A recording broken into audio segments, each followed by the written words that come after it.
Okay, so this question talks about a coin and it's been thrown.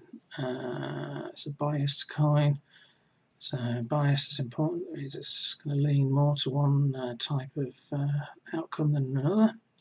It shows a number of heads and a number of tails each round. The coin is to be thrown one more time. So in other words, this is about experimental probability. So this is going to estimate what's the probability. So which of the four friends results will give the best estimate? Well, it's got to be the most throws. So who did the most throws? Well, Sharif did 160, Paul did 120, Helen did, and Ben did less. So Sharif as he throws the coin most times. Okay. Paul says with this coin you're twice as likely to get heads as to get tails. Well, is Paul correct? Based on his results, he's saying he's got 80 heads and 40 tails. So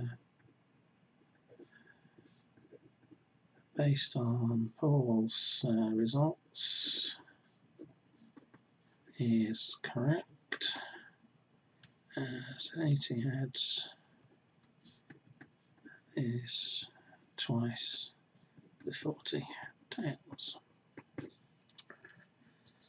So based on his results, obviously if you look at other people's results it suggests something different, but with his results he would be correct.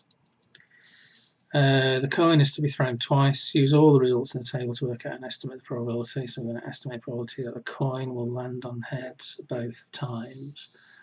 Okay, so all the results means that we need the total. So we need the total. Okay, so 120 plus 8 is 200. 200 plus 66 is 266. Plus 4 is 270. Plus 30 is 200. And 8 plus 12 is 20. 20 plus 40 is 60. And 60 plus 40 is 100. Okay, so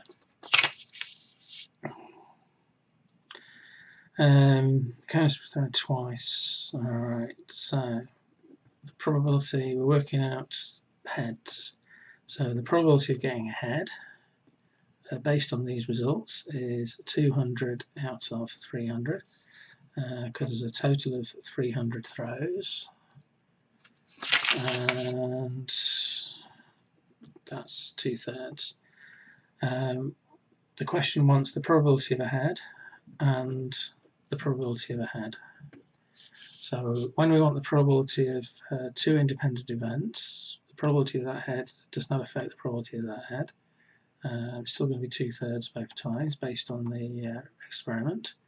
So it's going to be 2/3 times 2/3. Whenever we get a situation where we want the probability of something and something else, and the outcomes are both independent of each other, then we can multiply the two probabilities. Quite often at GCSE, if you see the word "and" in your mind, probability of something and something else, multiplying the probabilities will more than often than not get you the correct answer.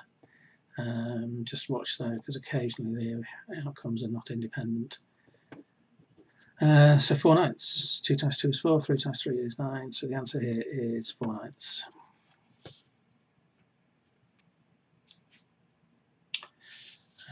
Really looking through this answer here, we would get the marks for saying based on Paul's results he is correct, as 80 heads is twice the 40 tails.